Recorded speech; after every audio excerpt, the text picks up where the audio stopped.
Today I will be reading What Do You Do with an Idea? All right, let's sing our story cheer. It's time for our story. S-T-O-R-Y, story. Okay, now you do it with me this time. It's time for our story. S-T-O-R-Y, story. All right. The author is Kobe Yamada. I want you to think to yourselves, what does the author do? The author writes the words. So Kobe Yamada wrote the words of this story. The illustrator is May Besom. Think to yourselves, what does the illustrator do? The illustrator writes the words. So May Besom wrote the words of this story. While we're reading this story, I want you to be thinking about who the characters are and what the setting is.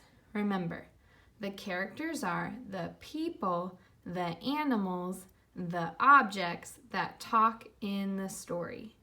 Okay, now I want you to do that cheer with me. The characters are the people, the animals, the objects that talk in the story. And now let's do our setting cheer. The setting is when and where the story takes place. Okay, let's do that again together.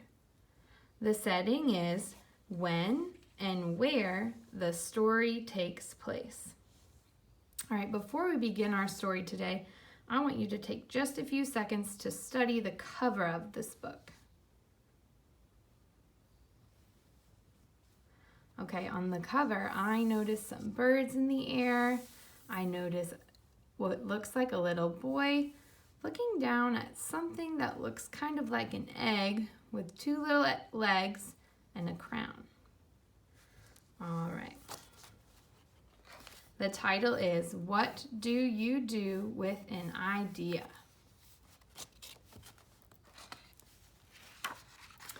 Okay, if you remember what this page is called, I want you to tell me right now.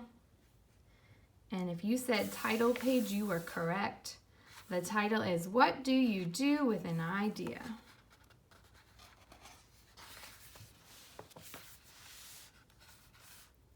One day, I had an idea.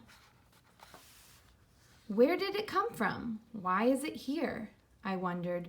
What do you do with an idea?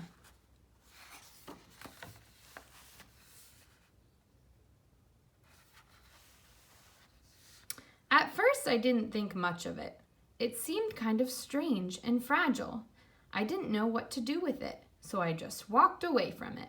I acted like it didn't belong to me.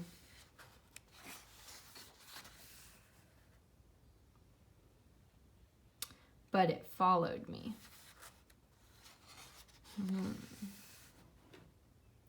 I worried what others would think. What would people say about my idea? I kept it to myself. I hid it away and didn't talk about it.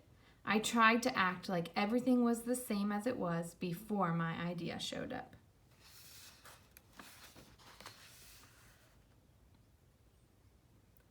But there was something magical about my idea. I had to admit, I felt better and happier when it was around.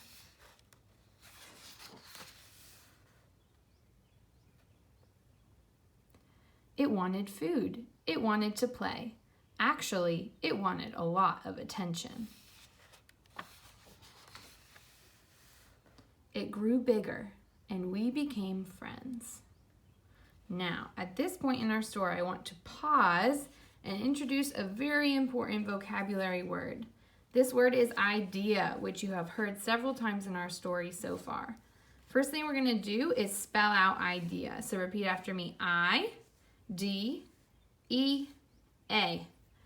Idea is a thought that you have about something. Okay, so I want you to keep that in mind as we continue reading. I showed it to other people, even though I was afraid of what they would say. I was afraid that if people saw it, they would laugh at it. I was afraid they would think it was silly. And many of them did. They said it was no good. They said it was too weird. They said it was a waste of time and that it would never become anything. Have you ever had an idea that you didn't know what to do with? Has anyone ever told you that your idea was no good? Let's see what our character does. And at first, I believed them. I actually thought about giving up on my idea. I almost listened to them.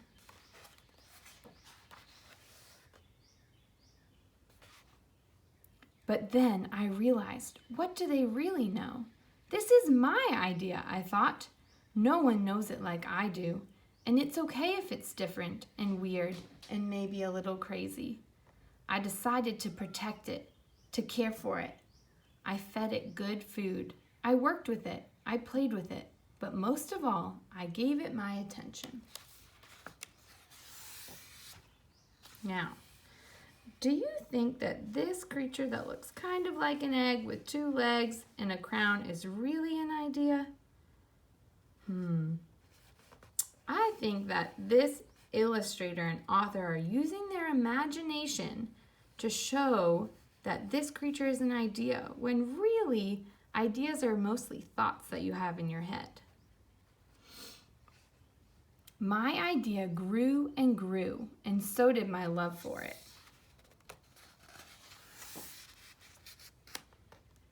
I built it a new house, one with an open roof where it could look up at the stars, a place where it could be safe to dream.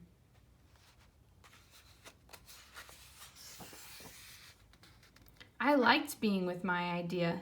It made me feel more alive, like I could do anything. It encouraged me to think big and then to think bigger. It shared its secrets with me. It showed me how to walk on my hands because, it said, it is good to have the ability to see things differently. I want you to take a look at this illustration and think about the words I just read. How is this character in our story seeing things differently in this illustration?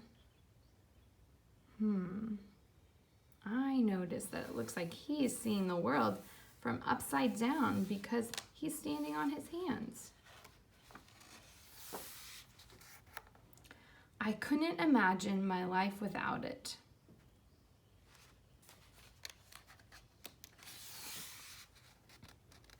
Then, one day, something amazing happened.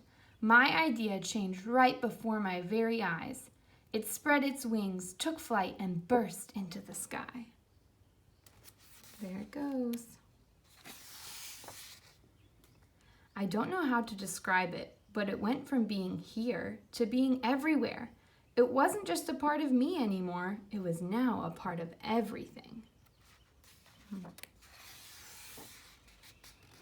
And then I realized what you do with an idea. You change the world. And that's the end of our story. I hope that all of you are coming up with more bright ideas while you're at home, ideas that you're going to use to change the world. And I hope that you enjoyed this read aloud today.